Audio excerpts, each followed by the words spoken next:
Bismillahirrahmanirrahim. Assalamualaikum warahmatullahi wabarakatuh.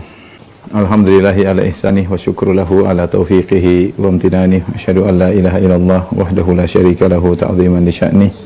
Wa asyhadu anna Muhammadan abduhu wa rasuluhu da'ila ridwani. Allahumma salli alaihi wa ala alihi wa ashabihi wa ikhwani. Rekan-rekan yang rahmatillah subhanahu wa ta'ala, kawan-kawan di ITB yang dimuliakan oleh Allah subhanahu wa ta'ala, kita melanjutkan bahasan kita dari salah satu bab dari kitab Tauhid karya Syekh Muhammad bin Abdul Wahhab rahimahullahu taala. Kita masuk pada bab tentang tidak ada yang berhak disembah kecuali Allah Subhanahu wa taala. Ini tentunya menguatkan pembahasan-pembahasan berikutnya, ya, bahwasanya namanya tauhid adalah beribadah dan menyembah hanya kepada Allah Subhanahu wa taala. Ya, kita dapati bahwasanya banyak sesembahan-sembahan selain Allah yang disembah oleh manusia, ya, makhluk-makhluk yang disembah, baik hewan maupun manusia maupun pohon maupun bintang, rembulan, ya, matahari, ya, arwah, jin-jin, dewa-dewa, gunung, ya, banyak sekali sembahan-sembahan selain Allah Subhanahu wa taala. Maka bab ini menjelaskan bahwasanya tidak ada yang pantas disembah, ya. Meskipun makhluk tersebut adalah makhluk yang termulia, ya, yaitu Nabi Muhammad SAW, tidak pantas untuk disembah, apalagi selain Nabi Muhammad SAW. Tapi kita bacakan dalil-dalil yang dibawakan oleh Syekh Muhammad bin Abdul Wahhab rahimahullahu taala. Ada banyak dalil yang beliau bawa, kita bacakan satu persatu. Di sini ada 4 dalil terutama. Yang pertama, Allah Subhanahu wa taala berfirman dalam surat Al-A'raf ayat 191 sampai 192. Kata Allah Subhanahu wa taala, "Ayusyrikuna ma la yakhluqu syai'an wa hum yukhlaqun." Kata Allah Subhanahu wa taala, apakah mereka mensekutukan Allah, ya, dengan berhala-berhala yang tidak bisa menciptakan suatu pun, ya. Ayusyrikuna ma la yakhluqu syai'an, apakah mereka mensekutukan Allah dengan perkara-perkara yang berhala-berhala yang tidak menciptakan apapun, wa hum yukhlaqun, sementara mereka diciptakan, wala yastati'una lahum nasran, dan mereka tidak bisa menolong diri mereka sendiri, wala anfusahum yansurun, bahkan mereka tidak bisa menolong para penyembah dan mereka tidak bisa menolong diri mereka sendiri. Di sini 4 pendalilan dalam satu ayat untuk menunjukkan bahwasanya berhala-berhala atau sembahan-sembahan selain Allah tidak pantas untuk disembah. Tolong perhatikan. Kata Allah Subhanahu wa taala, ya, ayusyrikuna ma la yakhluqu syai'an wa hum yukhlaqun wa la yastati'una lahum nasran wala anfusahum yansurun. Apakah mereka mensekutukan Allah dengan sesembahan-sesembahan yang tidak bisa menciptakan apapun, sesuatu pun. Kemudian yang kedua, wa hum yukhlaqun, sementara mereka diciptakan. Sementara sesembahan-sembahan tersebut diciptakan. Wala yastati'una lahum nasran, sesembahan-sembahan tidak bisa menolong para penyembahnya. Bahkan tidak bisa menolong diri mereka sendiri, bahkan sesembahan-sembahan tersebut tidak bisa menolong diri mereka sendiri. Ini sisi 4 pendalilan dari ayat ini, ya. Ini yang pertama, ini yang kedua, ini yang ketiga, yang keempat. Yang keempat, sisi ini menunjukkan tidak pantas Allah disekutukan. Kita lihat yang pertama. Ayusyrikuna ma la yakhluqu syai'an, ya. Makanya apakah kalian mensekutukan Allah dengan perkara-perkara yang tidak bisa menciptakan apa-apa? Makanya Allah mengatakan, aruni madza khalaqu minal ard. Kalau memang yang kalian sembah itu berhak disembah, mana tunjukkan ciptaan mereka mana? Kalau mereka punya ciptaan, ya bolehlah mereka disembah. Tapi mereka tidak bisa ciptakan apa-apa, ya. Di sini syai'an nakirah memberikan faedah keumuman, ya. Umum, nakirah. Apapun, ya, artinya apapun. Apapun tidak bisa mereka ciptakan. Makanya sesembahan-sembahan tersebut, kita lihat sembahan-sembahan yang disembah, ya. Apa yang disembah sih? Kita ingin tahu sih. Apa yang disembah? Mulai dari Nabi Isa alaihissalam, Nabi Muhammad SAW. Ada yang sebagian orang menyembahnya. Ada yang menyembah malaikat. Ada yang menyembah jin. Ada yang menyembah misalnya api. Ada yang menyembah matahari. Yang lebih parah, ada yang menyembah sapi. Ada yang menyembah monyet. Terakhir ada yang menyembah corona. Banyak yang disembah, ya. Ada yang menyembah Siddhartha, ada yang menyembah apa? Konghucu misalnya. Ya. Banyak sekali sembahan, ada yang menyembah pohon dan lain-lain. Ini semua diakui oleh para penyembahnya tidak bisa menciptakan. Tidak bisa menciptakan. Enggak ada. Apalagi dari satu tidak ada menjadi ada, enggak ada. Tidak bisa menciptakan. Nabi Isa alaihissalam paling banter, dia hanya membuat sebuah ani akhluqu minat tini ka hayati tayri fa anfukhu fihi fayakunu tayran bi idznillah. Nabi Isa alaihissalam diizinkan oleh Allah Subhanahu wa taala untuk membuat semacam patung dari tanah liat, kemudian ditiupkan maka terbang dengan izin Allah.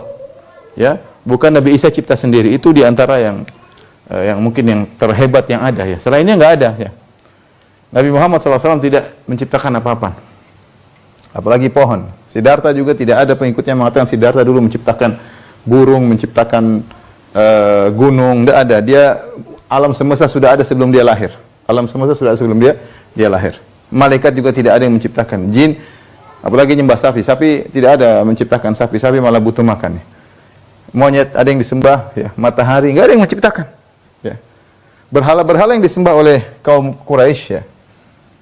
Berhala-berhala yang disembah kaum Quraisy juga tidak menciptakan apa-apa. Makanya Allah mengatakan, ya ayuhan nasu duriba mathalun fastami'u lah. Wahai manusia, dibuat perumpamaan kepada kalian, istami'u lah, di akhir-akhir surat Al-Hajj. Dengarkanlah. Innal ladzina tad'una min dunihi la yakhluqu dzubaban walau ijtama'u lah. Sungguhnya yang kalian sembah selain Allah itu, jin, malaikat, semua kalau mereka bergabung, lan yakhluqu dzubaban, mereka tidak bisa menciptakan seekor lalat. Walau ijtama'u lah, meskipun mereka bersatu padu, kata Allah Subhanahu wa taala, tidak mampu semuanya menciptakan lalat. Allah tantang. Ini semua tidak mampu menciptakan lalat. Ya. Ini semua. Tidak usah yang keren-keren, hewan yang hina dengan mata fasetnya yang begitu lincah gerakannya, lalat ya, tidak ada yang bisa menciptakan. Tidak ada yang bisa menciptakan. Nah, kalau mereka tidak menciptakan sesuatu pun, jangankan lalat, ulat aja mereka tidak bisa bikin, tumbuhan saja mereka tidak bisa bikin. Dalam hadis qudsi kata Allah Subhanahu wa taala, "Wa man azlamu mimman dhahaba yakhluqu ka khalqi." Siapa yang lebih zalim dari orang yang meniru ciptaanku? Fal yakhluqu dzarratan wa awil yakhluqu habbatan awil yakhluqu sya'iratan.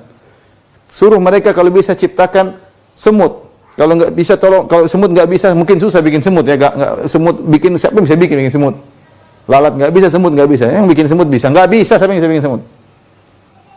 Semut kalau enggak bisa. Coba kalau enggak bikin habbah, enggak usah jauh-jauh, syairah, bikin gandum. Kalau enggak bikin biji. Bikin biji tapi kalau taruh di tanah tumbuh. Bisa bikin sendiri enggak? Enggak bisa. Enggak bisa. Bikin telur kalau menetas keluar ayam yang bisa besar, enggak bisa. Ini semua enggak ada yang ciptakan semuanya, maka mereka tidak pantas untuk disembah karena mereka tidak mencipta. Aruni madza khalaqu minal ard, tunjukkan kepadaku apa yang telah mereka ciptakan dari bumi ini, apa yang mereka ciptakan. Am lahum syirkum fis samawat, ya, ataukah mereka punya andil dalam penciptaan langit? Enggak ada. Jadi yang dalil pertama bahwasanya semua sembahan tidak bisa disembah karena mereka tidak mencipta sesuatu. Makanya kita lihat sembahan-sembahan kebanyakan ini bukan dianggap sebagai pencipta sembahan-sembahan tersebut. Ya, misalnya orang menyembah Nabi Isa diangkat sebagai anak Tuhan misalnya, atau jelmaan Tuhan ya, misalnya. Ya, atau misalnya ada yang menyembah jin. Kenapa? Karena jin bisa begini, bisa gitu, tapi tidak mencipta. Ya, ada yang menyembah malaikat. Malaikat dianggap putri-putri Allah Subhanahu wa taala. Ada yang minta kepada Nabi di kuburan Nabi SAW. Kenapa? Nabi dianggap sebagai penyambung kepada Allah Subhanahu wa taala. Yang pergi ke kuburan-kuburan, kenapa? Ya Abdul Qadir Jailani aghithni, kenapa dia menganggap bukan mencipta tapi dia punya kemampuan, diizinkan oleh Allah. Coba mereka selalu begitu, diizinkan oleh Allah Subhanahu wa taala sehingga boleh disembah. Abdul Qadir Jailani punya kun, maka kalau dia bilang kun fayakun. Kalau dia punya kun maka boleh dimintai pertolongan. Ini semua tidak pantas disembah karena mereka tidak mencipta. Ini yang pertama. Yang jadi masalah, dalil kedua ya. Jadi pertama mereka tidak mencipta. Yang kedua mereka diciptakan. Semua diciptakan, ya. Nabi Isa, Nabi Muhammad SAW, Konghucu, malaikat jin, Siddhartha. Apa buktinya mereka diciptakan? Dulunya mereka tidak ada, kemudian ada. Buktinya, dulunya mereka tidak ada, lalu ada. Dulunya mereka kecil, lalu besar. Di antaranya. Malaikat dulu tidak ada, kemudian ada. Nabi Muhammad SAW, Nabi Isa alaihissalam dulu tidak ada, kemudian ada. Kalaupun ada dari kecil menjadi besar, kemudian mati. Ya, kecil lalu besar lalu mati. Apalagi sapi, ya sapi dia yang kawinkan kemudian ke anak, kemudian dia besar, kemudian dia sembah, gimana? Ya, gimana nyembah sapi? Enggak tahu. Subhanallah. Kalau kita bicara hidayah di tangan Allah Subhanahu wa taala. Ini dalil sangat jelas dalam Al-Qur'an. Bagaimana kalian mensekutukan Allah dengan makhluk sementara mereka tidak bisa menciptakan apa-apa? Kalau mereka bisa cipta, oke, disembah, enggak ada masalah. Ini misalnya ada makhluk yang menciptakan benua Afrika, ya sudah, kamu yang tinggal di Afrika sembah dia karena dia yang bikin benua Afrika. Ini secuil tanah saja nggak ada yang cipta. Semua dari Allah Subhanahu wa taala. Ini tanah semua sudah ada sebelum ini ada semuanya. Semuanya belum ada. Sebelum ada Muhammad SAW, sebelum ada Nabi Isa alaihissalam, sebelum ada Siddhartha, sebelum ada konghucu, sebelum ada pohon, sebelum malaikat, sebelum jin, sebelum sapi, sudah ada alam semesta ini. Kemudian mereka diciptakan. Nah, diciptakan tidak pantas untuk disembah. Yang disembah itu yang mencipta, bukan yang diciptakan. Kemudian wala yasilahum nasran, sembah-sembah ini tidak pernah menolong mereka, tidak bisa menolong mereka. Ya, tidak bisa menolong mereka. Tidak ada kenyataan misalnya Nabi Isa menolong mereka, Nabi Muhammad SAW menolong mereka. Enggak ada. Sebenarnya Muhammad SAW juga berdoa kepada Allah Subhanahu wa taala. Ya, tidak ada. Tidak ada yang menolong mereka. Bahkan jangankan menolong para penyembah, mereka sendiri tidak bisa menolong diri mereka sendiri. Siapa yang bisa menolong mereka sendiri? Lihat Nabi Muhammad SAW ya terluka, ya. Contoh Nabi Muhammad SAW terluka dalam perang Uhud, nggak bisa menolong diri sendiri. Nabi Isa alaihissalam ya mau ditangkap sama Romawi, oleh pihak Romawi. Siapa yang tolong dia? Allah yang tolong. Namun Allah tolong naik ke atas. Allah menolongnya. Sama, mau Abdul Qadir Jailani tidak bisa menyelamatkan diri dari kematian. Udah, apa menyelamatkan diri? Mau hidup selamanya nggak bisa. Waktunya mati. Lagi sapi, waktunya mati. Pohon waktunya rusak, monyet waktunya maka nanti ada waktunya akan hancur, ya. Jadi ini 4 perkara yang menjadikan semua tidak pantas untuk disembah. Bagaimana mau disembah sementara mereka memiliki 4 sifat ini, 4 sifat yang menjadikan mereka tidak pantas untuk disembah, ya. Taib, ini ayat pertama yang menjelaskan bahwasanya tidak ada yang berhak disembah kecuali Allah Subhanahu wa taala. Dalil kedua dalam surat Fatir ayat 13 sampai 14. Kata Allah Subhanahu wa taala, "Walladzina tad'una min dunihi ma yamlikuna min qitmir." Dan yang sembahan-sembahan yang kalian sembah selain Allah tidak memiliki apa-apa meskipun qitmir. In tad'uhum la yasma'u du'aakum. Kalau kalian berdoa kepada mereka sembahan-sembahan tersebut tidak akan mendengar doa kalian. Walau sami'u mastajabu lakum. Kalau mereka dengar pun mereka tidak bakalan bisa mengabulkan. Wa yaumal qiyamati yakfuruna bisyirkikum. Dan hari kiamat mereka akan berlepas diri mengingkari kesyirikan kalian. Wala yunabbi'uka mithlu khabir. Dan tidak ada yang bisa mengabarkan kepada kalian seperti al-khabir, seperti Allah Subhanahu wa taala. Baik. Ini juga ada beberapa sisi pendalilan yang mirip dengan yang pertama tapi di sisi yang lain, ya. Pertama, Allah mengatakan bagaimana kalian menyembah mereka sementara mereka tidak memiliki apa-apa. Karena mereka tidak menciptakan apa-apa, maka mereka tidak memiliki apa-apa. Di antaranya mereka tidak memiliki kitmir. Kitmir itu apa? Ini enggak tahu, ini saya baru ambil, harusnya agak kering. Tadi saya cari, ya. Tadi ada korma ajo yang kering, enggak ada. Nah, enggak apa-apa lah, mudah-mudahan. Kitmir, inilah kitmir, selaput yang ada menutupi biji namanya kitmir. Ada selaput. Kalau ini namanya korma sukar. Ini enak dimakan, ya. Kalau ini jangan dimakan, ini biji, ya. Nah, di biji ini ada selaput. Ini selaput, saya buka selaput. Ini namanya kitmir. Selaput yang meliputi biji, ya. Harusnya kalau dia kering dia lebih tipis daripada ini. Ini masih ke bawah dagingnya. Ada yang lebih tipis daripada ini, sangat tipis, ya. Itu namanya kitmir, selaput yang sangat tipis ini. Saya lepas, ya. Kata Allah, ma yamlikuna min kitmir. Ini. Tidak memiliki, mereka tidak memiliki ini. Kenapa ini korma yang ciptakan bukan mereka? Ya, Nabi Muhammad SAW tidak memiliki, Nabi Isa AS tidak memiliki ini. Para jin tidak memiliki ini, ya. Malaikat tidak bisa menciptakan. Tidak ada yang bisa ciptakan korma. Saya bisa ciptakan korma, ya. Ciptakan korma dengan berbagai macam rasanya, dengan berbagai macam gizinya, ya. Ma yamlikuna min kitmir. Tidak, ini pun tidak mereka miliki. Kenapa? Karena mereka tidak ciptakan. Mereka tidak ciptakan, ya. Dan di biji korma ada sering yang disebut dengan 3 perumpamaan. Ada fatil, ada kitmir, ada nakir. Ya, kalau nakir ini lubang ini nakir, namanya nakir. Wala yuzlamuna nakira. Ya, mereka tidak akan dizalimi sedikit pun. Nakir itu ada lubang, namanya nakir. Kalau fatil di sini biasanya ada tali atau benang, di sini biasanya ditarik bisa, tapi ini masih basah. Kalau kering kelihatan.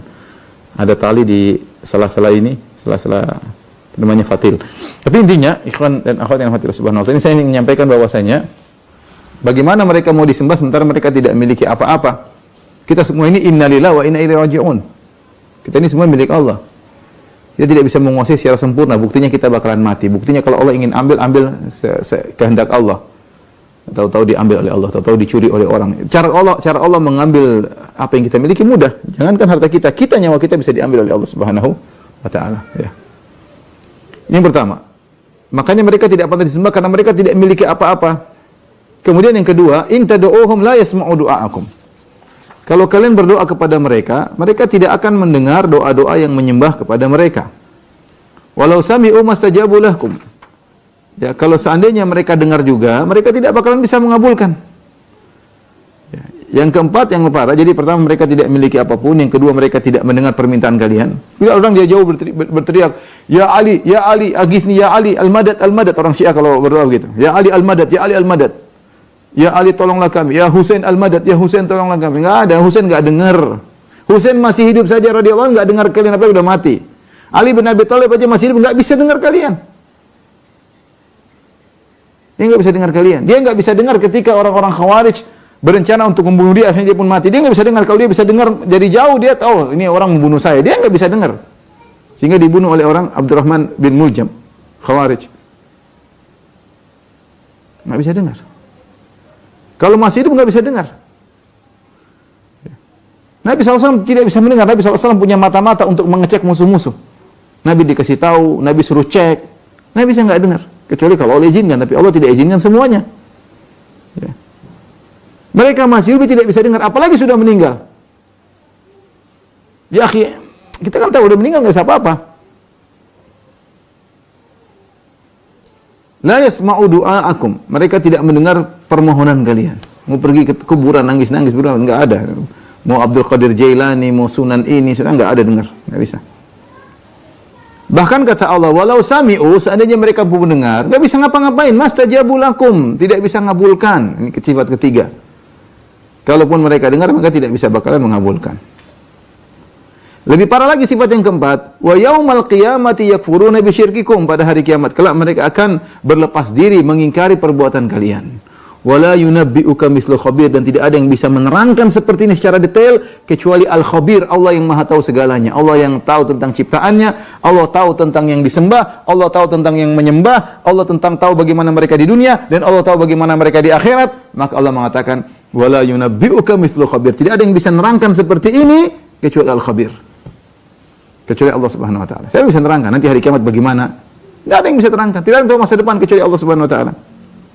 Sifat keempat yang mengerikan, wa yaumal qiyamati yakfuruna bisyirkikum, pada hari kiamat mereka akan berlepas diri. Lihat, semuanya berlepas diri. Iblis berlepas diri. Allah berfirman dalam surat Ibrahim ayat 22. Wa qala syaitanu lamma qudiyal amru innallaha wa'adakum wa'dal haqqi wa wa'adtukum fa akhlaftukum wa ma li 'alaikum min sultanin illa an da'awtukum fastajabtum li fala talumuni wa lumu anfusakum ma ana bimusrikhikum wa ma antum bimusrikhi inni kafartu bima asyraktumuni min qabl. Kata syaitan tatkala di hari kiamat kelak dia berkhutbah di atas mimbar terbuat dari api, dia mengatakan Allah telah berjanji dengan janji yang benar, aku pun berjanji tapi aku menyelisih janjiku. Subhanallah, enaknya sudah dia sama-sama neraka, berarti salah sendiri kalian nyembah saya, ya. Salah sendiri kalian ikut saya. Wa ma kana li 'alaikum min sultanin illa da'atukum. Aku tidak punya kekuatan memaksa kalian, aku cuma nyeru saja, hanya bisik-bisik. Was-was fi sudurin nas, hanya bisik-bisik. Kalian mau berzina, kalian bunuh. Emang saya pernah tarik tangan kalian nikam orang? Emang saya pernah tarik kaki kalian menuju ke tempat prostitusi? Tidak ada. Kalian sendiri yang jalan. Saya cuma bisik-bisik doang. Illa anda autukum, saya cuma ngomong fastajabtum li, tapi kalian ngikutin aku. Fala talumuni, maka jangan cela aku wahai penghuni neraka. Walumu anfusakum, celah diri kalian sendiri. Ma ana bimusrikhikum, aku tidak bisa nolong kalian. Wa ma antum bimusrikhi, kalian juga tidak bisa nolong aku. Kemudian setan bilang apa? Inni kafartu bima asyraktumuni min qabl. Aku berlepas diri, aku mengingkari kesyirikan kalian sebelumnya. Inna zalimina lahum adzabun alim. Orang-orang zalim, orang-orang musyrikin dapat mendapatkan azab yang pedih. Setan berlepas diri. Ini perkara yang menyakitkan bagi para penghuni neraka jahanam. Sama malaikat pun yang disembah berlepas diri pada hari kiamat kelak. Ada yang nyembah malaikat, ada. Musyrikin Arab dulu menganggap malaikat putri-putri Allah, mereka sembah. Kata Allah, wa yauma yahsyuruhum jami'an, thumma yaqulul malaikati ahaula'i iyyakum kanu ya'budun. Ketika Allah kumpulkan mereka seluruhnya, kemudian Allah berkata kepada para malaikat, apakah dulu kalian disembah oleh mereka ini? Kalian disembah oleh mereka ini? Apa kata malaikat? Qalu subhanaka anta waliyuna min dunihim, bal kanu ya'budunal jinna aktsaruhum bihim mu'minun. Maha suci Engkau ya Allah, Engkaulah pelindung kami, bukan mereka. Balkanu, mereka tidak pernah menyembah kami ya Allah. Balkanu ya'budunal jinna, mereka dulu menyembah jin. Rupanya jin-jin dulu bohongin mereka, ngaku sebagai malaikat. Datang kepada mereka pakai baju putih, datang kepada mereka ngajarin ilmu inilah, ilmu kanuragan lah, macam-macam lah. Mengabarkan kepada mereka masa depan lah, ini malaikat utusan Tuhan, itu jin semua yang mereka sembah. Balkanu ya'budunal jinna, mereka dulu menyembah jin, aktsaruhum bihi mu'minun, kebanyakan mereka beriman kepada jin. Malaikat berlepas diri. Di antara yang disembah siapa? Nabi Isa alaihissalam disembah oleh miliaran manusia. Miliaran. Bukan 1-2 ekor yang nyembah, miliaran. Hidayah di tangan Allah. Kita bersyukur kepada Allah tidak menyembah makhluk. Islam agama tauhid. Ya. Agama yang logis. Miliaran manusia nyembah manusia yang namanya Nabi Isa alaihissalam. Apakah Nabi Isa akan bela mereka sedikit pun? Enggak, sama sekali. Nabi Isa tidak mengatakan, ya Allah kasihan mereka, mereka niatnya baik. Enggak ada Nabi Isa ngomong begitu. Enggak ada. Niat mereka baik, ya Allah, mereka maksudnya mengagungkan Engkau, ya Allah. Enggak ada ngomong begitu Nabi Isa. Enggak ada. Mereka saking mengagungkan aku sehingga mereka anggap aku adalah anakmu, ya Allah. Maafkan mereka. Enggak ada Nabi Isa ngomong. Nabi Isa berlepas diri. Allah berfirman, wa idh qala Allahu ya Isa bin Maryam, a anta qulta lin-nasi ittakhiduni wa ummi ilahaini min dunillah. Allah bertanya kepada Nabi Isa di hadapan para penyembahnya. Tatkala Allah berkata kepada Isa, wahai Isa ibn Maryam, putra Maryam, apakah engkau pernah memerintahkan kepada manusia, jadikanlah aku dan ibuku sebagai dua Tuhan selain Allah? Allah tanya. Allah sudah tahu, tapi Allah ingin tegakkan hujah di hadapan para penyembahnya. Miliaran manusia yang sudah meninggal miliaran, yang masih hidup miliaran. Qala subhanaka ma yakunu li an aqula ma laysa li bihaq. Maha suci Engkau ya Allah, aku tidak pantas bagiku untuk mengucapkan apa yang tidak benar. In kuntu qultu faqad alimta. Seandainya saya pernah ngomong begitu ya Allah, sekali saja pasti Engkau sudah tahu ya Allah. Saya tidak pernah ngomong seperti itu. Ta'lamu ma fi nafsi wala a'lamu ma fi nafsik. Engkau tahu apa yang ada di diriku, jangankan yang aku ucapkan, yang aku sembunyikan pun Engkau tahu. Wala a'lamu ma fi nafsik, adapun aku tidak tahu apa yang ada pada dirimu. Innaka anta allamul ghuyub, engkau mengetahui segala perkara yang gaib. Kemudian kata Nabi Isa, ma qultu lahum illa ma amartani bihi. Aku tidak pernah berkata kepada mereka kecuali yang kau perintahkan kepadaku. Ani ibudullaha rabbi wa rabbakum.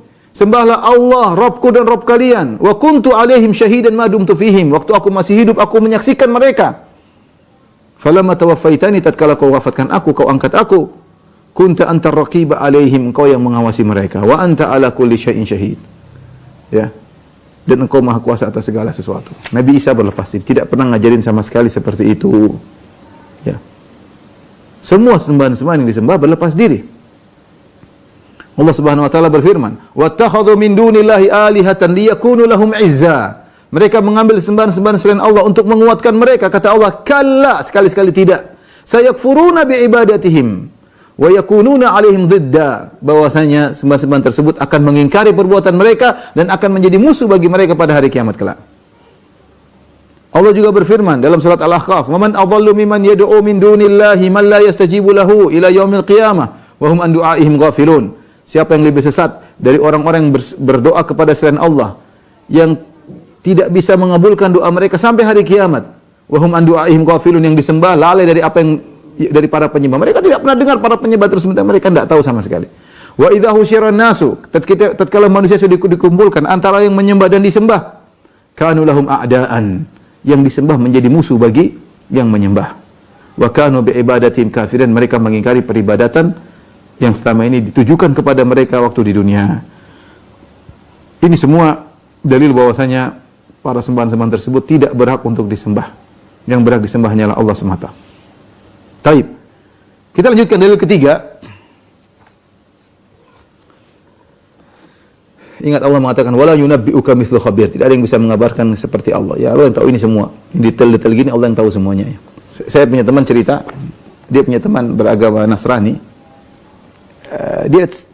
Kalau saya lagi main di teman saya, tahu-tahu dia buka Quran terjemahan Inggris. Dia tidak sengaja buka surat Al-Maidah 116 sampai 117. Ayat ini yang tadi saya baca. Wahai Isa, apa kau pernah nyuruh murid-muridmu menjadikan kamu dan ibumu sebagai Tuhan? Dia baca terjemahannya. Terus dia kaget. Loh, kok ada begini di Al-Quran? Dia kaget.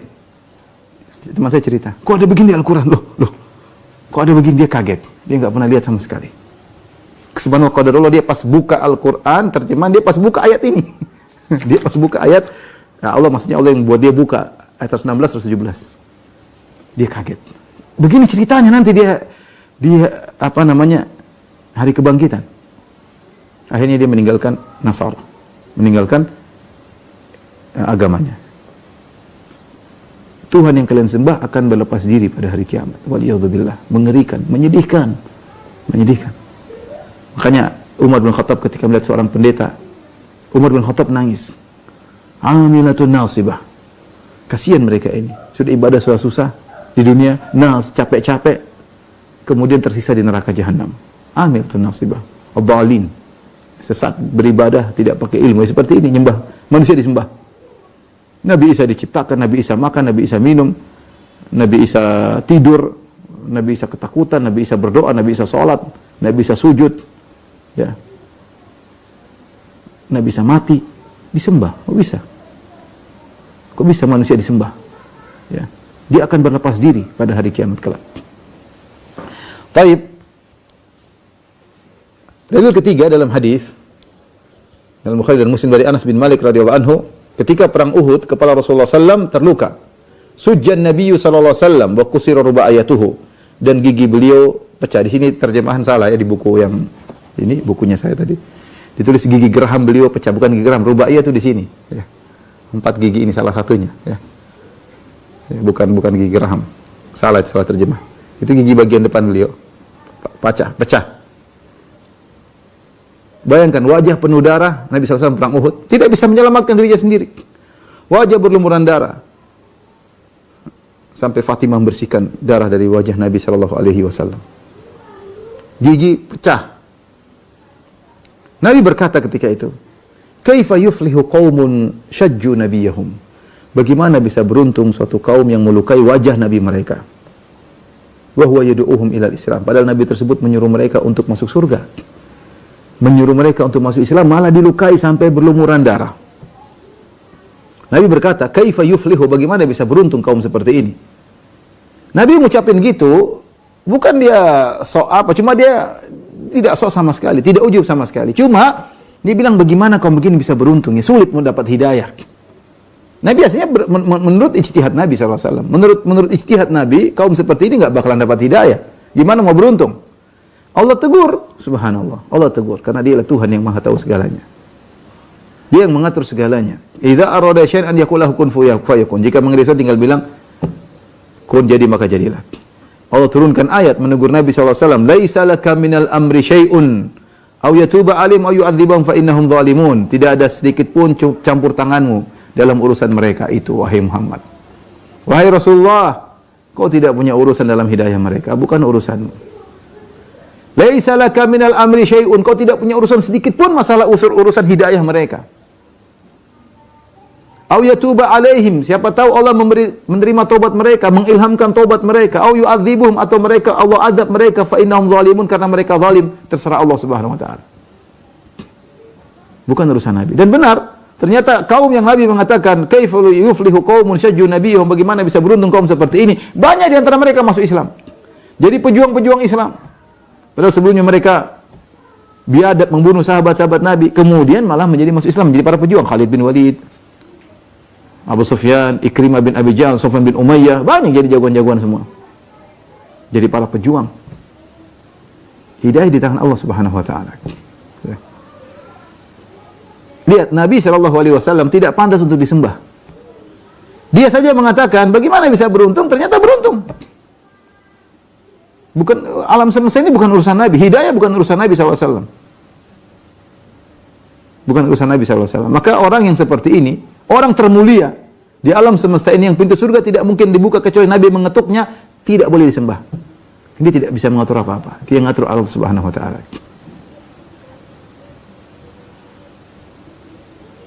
Demikian dalam riwayat dalam Sahih Bukhari dari Ibnu Umar, suatu kali Nabi SAW setiap kali hendak berdiri dari ruku pada rakaat terakhir dalam salat subuh, Rasulullah SAW kunut nazilah. Rakaat terakhir salat subuh Rasulullah SAW berdoa, Allahumma al'an fulan wa fulanan. Allah laknatlah si fulan dan si fulan. Allahumma al'an fulanan wa fulan. Ya Allah laknat si fulan dan si fulan. Siapa si fulan tersebut? Disebutkan Allah, Nabi mendoakan Sufyan bin Umayyah, Suhail bin Amr, Al-Harits bin Hisham. Laknatlah 3 orang ini ya Allah. Nabi sebut namanya dalam laknat tersebut. Allahumma al'an fulanan wa fulan. Nabi sebut namanya.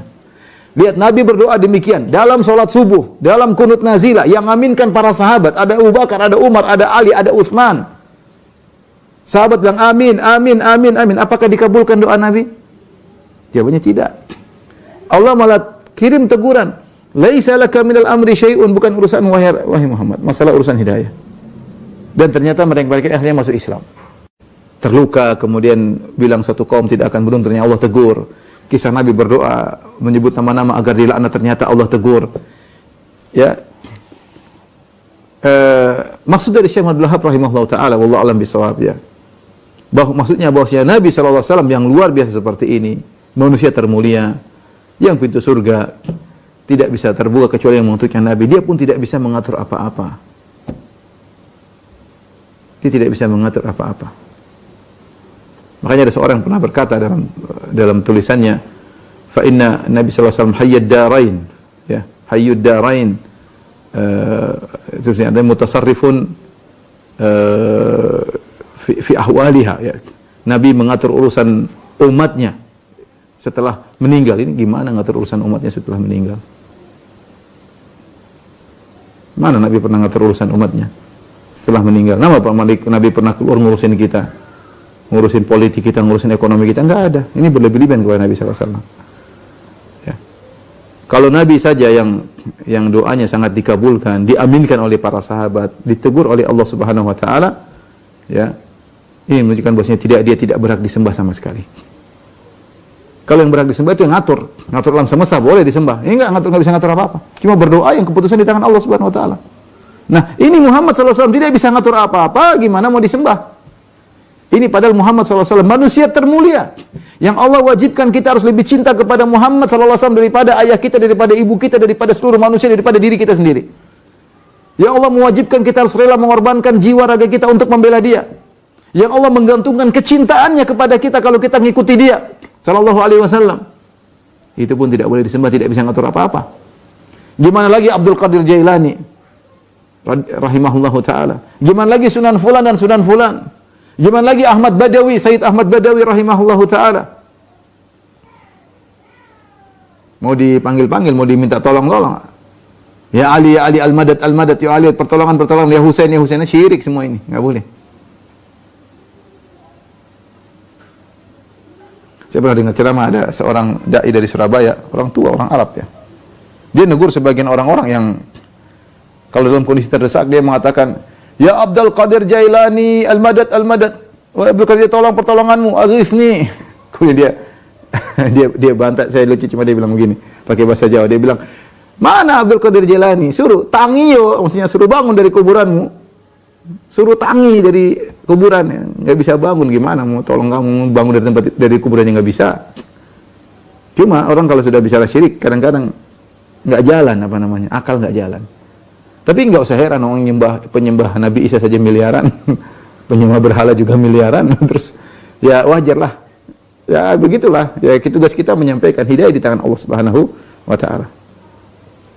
Dalil yang terakhir yang dibawakan oleh Syekh Abdul Wahab, hadis dalam Sahih Bukhari juga dari Abu Hurairah, ketika diturunkan firman Allah kepada Rasulullah SAW, "Wa anzir ashiratakal aqrabin." Berilah peringatan kepada kerabatmu yang terdekat. Maka Rasulullah menjalankan ayat ini, Rasulullah SAW, kemudian beliau bangkit dan bersabda, "Ya ma'syara Quraisy, anqidhu anfusakum." Wahai orang-orang Quraisy, tebuslah diri kalian, selamatkan diri kalian dari neraka jahanam. "La ugni ankum minallahi syai'a." Aku tidak bisa menolong kalian sama sekali. Kemudian dia panggil, "Ya Abbas bin Abdul Muthalib." Wahai pamanku, "Ma ugni anka minallahi syai'a." Aku tidak bisa menolongmu dari Allah sama sekali. "Ya Safiyata, ya Safiyatu ammatu Rasulillah." Wahai Safiyah, bibinya Rasulullah, "Anqidhi nafsak." Selamatkan dirimu. "Ma ugni anki minallahi syai'a." Aku tidak bisa menolong kamu sama sekali. "Ya Fatimatu bintu Rasulillah." Wahai Fatimah putri Rasulullah, "Salini mimali ma syi'ti." Mintalah harta dariku yang kau inginkan. "La ugni anki minallahi syai'a." Aku tidak bisa menolong kau sama sekali. "Wa ma anta tunqidhu man finnar." Ya. Jadi apa namanya? Rasulullah mengatakan, kalian tidak bisa, aku tidak bisa selamatkan. Kalian selamat dengan amal kalian sendiri. Ustaz, apakah tidak ada syafaat? Ada syafaat. Rasulullah kasih syafaat, apalagi syafaatnya Nabi SAW. Apalagi kepada Ahlul Bait. Tentu sangat luar biasa. Tapi syaratnya kamu harus tidak boleh syirik. Kamu harus punya amal soleh supaya bisa diselamatkan. Adapun mengandalkan saya adalah Ahlul Bait selamat, ini tidak bisa. Rasulullah SAW telah bersabda, "Man batta'a bihi amaluh, lam yusri' bihi nasabuh." Siapa yang lambat amalnya, nasabnya tidak bisa mempercepat dia, enggak ada manfaatnya.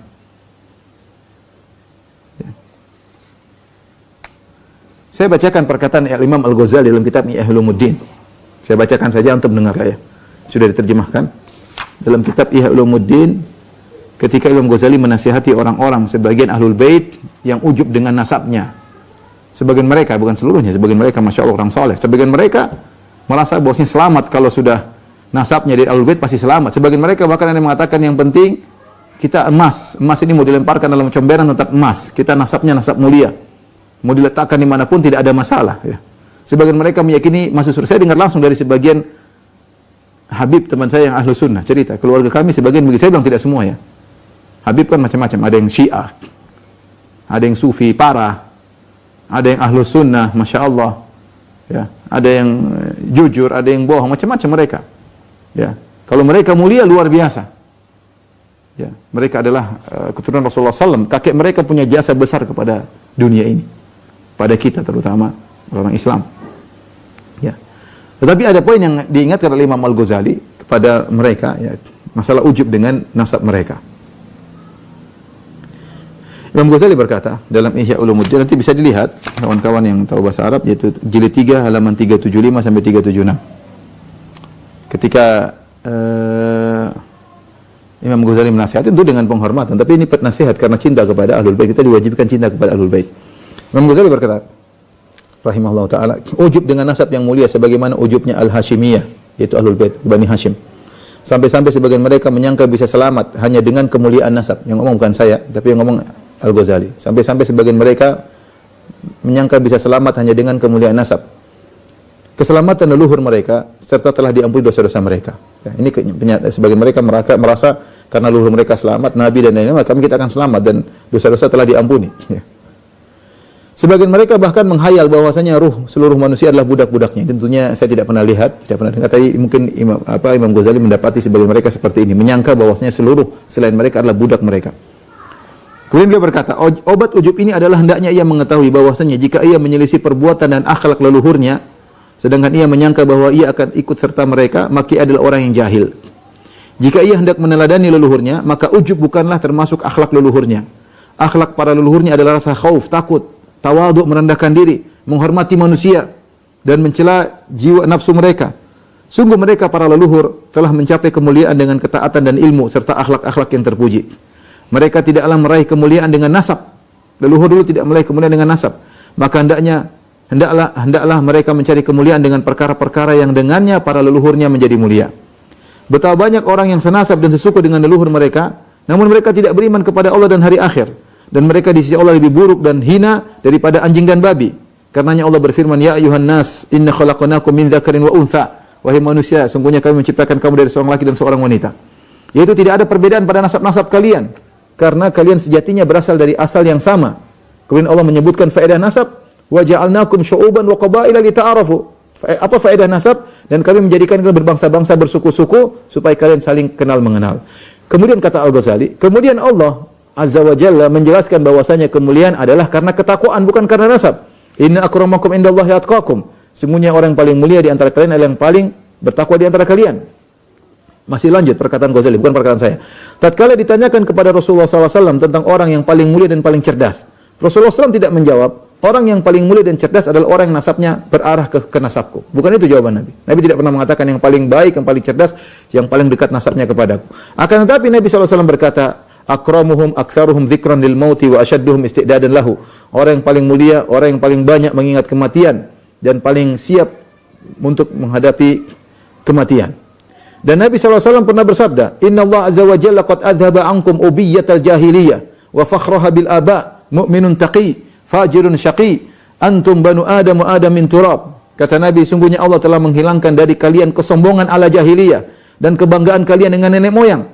Yang ada adalah orang beriman yang bertakwa dan orang jahat yang sengsara. Cuma dua. Beriman bertakwa, orang jahat sengsara. Kalian adalah keturunan Adam dan Adam tercipta dari tanah. Dan Nabi Muhammad SAW pernah bersabda, Inna awliya'i yawmal qiyamatil muttaqun, wa in kana nasabun aqraba min nasabin, fala ya'tini nasu bil a'mali wa ta'tuna bid dunya tahmilunaha ala riqabikum, fatakuluna ya Muhammad, fa'akulu hakadha wa hakadha, la wa a'rada fi kila itfaihi. Sungguhnya wali-waliku pada hari kiamat adalah orang-orang yang bertakwa. Meskipun sebagian kalian lebih dekat nasabnya dengan kepadaku daripada sebagian yang lain. Nabi tidak mengingkari. Sebagian kalian nasabnya lebih dekat denganku, tapi wali-waliku adalah yang bertakwa. Kemudian Nabi ingatkan, maka janganlah sampai orang-orang yang tidak termasuk ahlul bait yang jauh nasabnya mendatangiku dengan membawa amal soleh, lantas kalian ahlul bait malah mendatangiku membawa dunia yang kalian pikul di atas leher kalian. Lalu kalian berkata, wahai Muhammad, maka kelak saya akan menjawab sambil memperagakan. Tidak. Maksudnya tolong. Nabi bilang tidak bisa. Tidak bisa. Nabi Muhammad SAW menjelaskan bahwasanya jika Quraisy condong kepada dunia, maka nasab mereka tidak akan beri manfaat pada mereka. Tatkala turun firman Allah, wa anzir ashiratakal aqrabin, berilah peringatan kepada keluargamu terdekat. Maka Nabi SAW pun memanggil rumpun-rumpun dari suku Quraisy, sehingga akhirnya beliau berkata, ya ma'syara Quraisy, wahai kaum Quraisy, atau kalimat yang semisalnya, isyaru anfusakum, selamatkanlah jiwa kalian. La ugni ankum minallahi syai', aku tidak bisa menolong kalian. Ya Bani Abdi Manaf, wahai anak-anaknya Banu Abdi Manaf, la ugni ankum minallahi syai', aku tidak bisa tolong kalian. Ya Abbas bin Abdul Muttalib, wahai Abbas paman Nabi, la ugni ankum minallahi syai', aku tidak bisa tolong engkau sama sekali. Wa ya Safiyatu ammatu Rasulillah, wahai Safiyah bibinya Rasulullah, la ugni anki minallahi syai', aku tidak bisa tolong engkau wahai bibiku. Wa ya Fatimatu bintu Muhammadin salini ma syi'ti min mali, wahai Fatimah putri Muhammad, mintalah harta dariku, la ugni anki minallahi syai', aku tidak bisa tolong engkau sama sekali. Ahlul bait yang menyadari, masih perkataan Ghazali, Ahlul bait yang menyadari bahwasanya hakikat kemuliaannya adalah sesuai dengan kadar ketakwaannya dan bahwa kebiasaan leluhurnya dahulu adalah rendah hati, maka ia akan meneladani mereka dalam ketakwaan dan rendah hati. Jika dia malah bersikap sebaliknya, maka secara tidak langsung ia telah menodai nasabnya sendiri, walaupun jarak nasab antara dirinya dengan leluhurnya sangat dekat. Selesai nukilan dari Al-Ghazali. Oleh karenanya, seorang yang menyelamatkan amalan dia, kalau dia beramal saleh, maka dia akan mudah mendapatkan syafaat dari leluhurnya. Ya, tapi kalau dia jauh dari kebaikan, beramal kemaksiatan, ya, maka yang lebih mulia di sisi Allah yang lebih bertakwa. Ya, kalau ini ahlul bait, ini bukan ahlul bait, tapi satunya lebih bertakwa, mana lebih mulia di sisi Allah? Yang lebih mulia yang ini. Inna akramakum indallahi atqakum. Yang paling mulia adalah yang paling bertakwa. Tapi kalau sama-sama takwa, tentu yang ahlul bait, karena dia memiliki plus, nilai plus. Darahnya darah spesial, keturunan Nabi SAW yang punya jasa besar terhadap kita semua. Wallahu a'lam bishawab. Inilah yang bisa kita sampaikan pada kesempatan kali ini. Ikhwan dan akhwat yang dirahmati Allah Subhanahu wa taala, ya. Bahwasanya tidak ada yang berhak disembah kecuali Allah Subhanahu wa taala, dan seorang jangan menggantungkan surganya kepada orang lain. Ya, dia yang mempengaruhi dia masuk surga tidaklah amal dia. Kalaupun ada bicara syafaat pun hanya bisa dia peroleh kalau Allah izinkan. Bagaimana Allah izinkan dapat syafaat kalau dia bertakwa kepada Allah Subhanahu wa taala, ya. Jangan sampai kita menggantungkan karena ikut Syekh fulan, karena ikut ini fulan, enggak. Masing-masing dengan amalnya sendiri-sendiri. Tadi sudah kita jelaskan, ya. Nasab, kemudian nasihat tadi Al-Ghazali, nasab saja tidak bisa menolong seorang. Tidak ada namanya anak Nabi kemudian pasti masuk surga. Tidak ada. Ya. Apakah semua keturunan Nabi pasti masuk surga? Allah sudah menjelaskan, ya, dalam Al-Quran bahwasanya sebagian anak-anak Nabi kufur kepada Allah Subhanahu wa taala. Contoh nyata adalah anaknya Nabi Nuh alaihissalam. kufur kepada Allah Subhanahu wa taala. Allah juga berfirman, coba dibuka surat As-Saffat ayat 112 sampai 113. Wa basyarnahu bi Ishaq. Kami beri kabar gembira kepada Ibrahim tentang Ishaq, nabiyyan minas salihin. Dia adalah seorang nabi dari kaum salihin. Wa barakna alaihi wa ala Ishaq. Dan kami berkahi Ibrahim dan Ishaq. Wa min dzurriyyatihima, dan keturunan mereka berdua, muhsinun, ada yang baik, wa zalimun li nafsihi mubin, dan ada di antara mereka yang zalim kepada dirinya. Ternyata keturunan Ibrahim dan Ishak ada yang soleh, ada yang tidak soleh. Contoh yang tidak soleh, contohnya orang Yahudi. Orang Yahudi semua keturunan Nabi, mereka anggap keturunan Nabi. Ya, semua Yahudi keturunan Nabi. Keturunan Nabi Ishak, karena mereka semua keturunan Yakub bin Ishak bin Ibrahim. Silsilah emas, emas paling emas, sudah super emas. Ya, keturunan Yakub bin Ishak bin Ibrahim. Tapi apakah semua orang Yahudi masuk surga? Jawabannya tidak. Ya. Asy-Syaukani rahimahullah mengomentari ayat ini, dia mengatakan, bal inna ma yantafi'una bi a'malihim la bi abaihim. Sungguhnya mereka hanya mengambil manfaat dari amalan mereka, bukan dari nenek moyang mereka. Fa innal yahuda wan nasara wa in kanu min waladi Ishaq. Lihat Yahudi Nasrani, Yahudi dan Nasara, meskipun mereka keturunan Nabi Ishaq, faqad saru ila ma saru ilaih min dhalalil mubin. Lihatlah apa yang terjadi mereka sekarang, mereka telah tersesat dalam kesesatan yang nyata. Wal Arab in kanu min waladi Ismail, dan Arab banyak keturunan Nabi Ismail. Abu Jahal, Abu Lahab semua keturunan Ismail. Faqad matu ala syirki. Sungguh mereka telah meninggal dalam kondisi syirik. Illa man aqadahu Allahu bil Islam, kecuali diselamatkan dengan Islam. Maka jangan seorang terpedaya dengan saya keturunan ini, keturunan anu, ya. Tidak. Kalau Anda beramal soleh, Anda akan mulia. Tapi kalau tidak beramal soleh, percuma nasab tersebut. Wallahu a'lam bishawab. Demikian, kalau ada yang bertanya, saya persilakan. Jazakallahu khairan atas kajian yang telah sampaikan, Ustaz.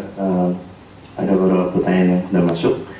Mungkin ada satu yang harus kita bacakan dari yang sebelumnya, Ustaz, berkaitan dengan Taubul. Tidak usah yang sekarang aja kalau ada. Yang sekarang aja. Ya, Ustaz. Ya. Kita mulai dari yang sesuai bahasan Ya, insya Allah, Mas. Bismillahirrahmanirrahim. Bertanya, Ustaz, Ana seorang mahasiswi. Dulu Ana pernah observasi ke suatu tempat pesantren yang mayoritas memuji-muji Syekh Abdul Qadir Jailani. Terus kebiasaan mereka selalu bertalqin, karena ini adalah salah satu persyaratan tugas kuliah.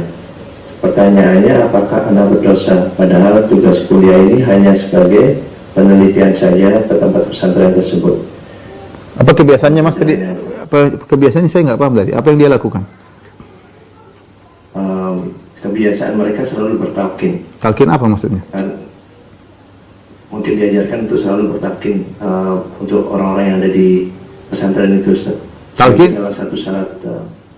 Iya, talqinnya apa, saya nggak ngerti. Apa yang dia disuruh omong apa? Talqin kan didikte, maksudnya disuruh ucapin. Ya. Nah, itu apa yang didiktekan, saya nggak ngerti apa. Ya, di sini tidak Di sini, ya, dia sini. Coba nanti mungkin bisa nyusul, kalau bisa dia nyusul, nanti disusul, diketik, kalau bisa, kalau dia hadir atau dengar, tolong disusulkan apa nih talqinnya apa. Ya, Ustaz. Ya, lanjut, Mas. Ya, berkaitan dengan Syekh Abdul Qadir Jailani juga, Ustaz. Ya. Bagaimana asal usul orang yang menyembah Syekh Abdul Qadir Jailani tersebut, Ustaz? Karena kita tahu Syekh Abdul Qadir Jailani adalah seorang yang bermanhaj salaf. Wallahu a'lam bishawab. Mereka tidak mau dikatakan menyembah Syekh Abdul Qadir Jailani karena mereka membatasi namanya menyembah itu adalah meyakini Abdul Qadir Jailani sebagai Tuhan. Ini banyak orang memahami masalah syirik itu apa.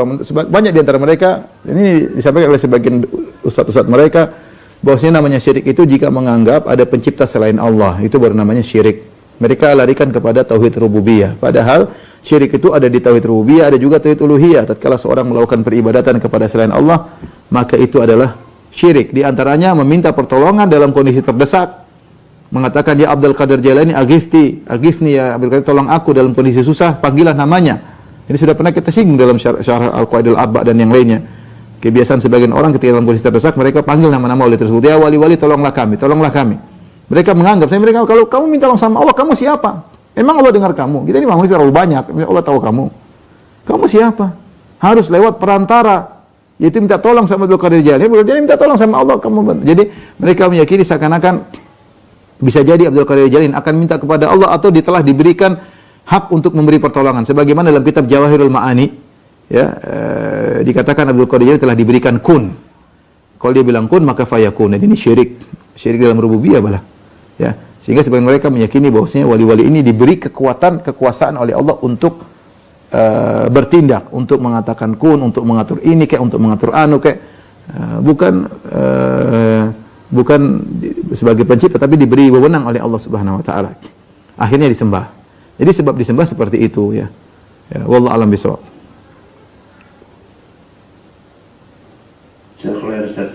Sambil menunggu yang tadi talkin belum ada Ustaz. Ini berkaitan dengan Ahlul Bait Ustaz. Assalamualaikum Ustaz. Berkaitan dengan hadis Kitabullah dan Ibrati Ahlul Bait, pernyataannya Ahlul Bait yang seperti apa yang harus kita ikuti, karena ada Ahlul Bait yang akidahnya menyimpang seperti membolehkan minta didoakan sama orang yang sudah meninggal, menolak Allah Azza wa Jalla di atas ars dan lain sebagainya. Ahlul Bait yang sesuai dengan Al-Quran dan Sunnah, itu yang dijadikan teladan ya. Sampai sekarang juga Ahlul Bait bermacam-macam.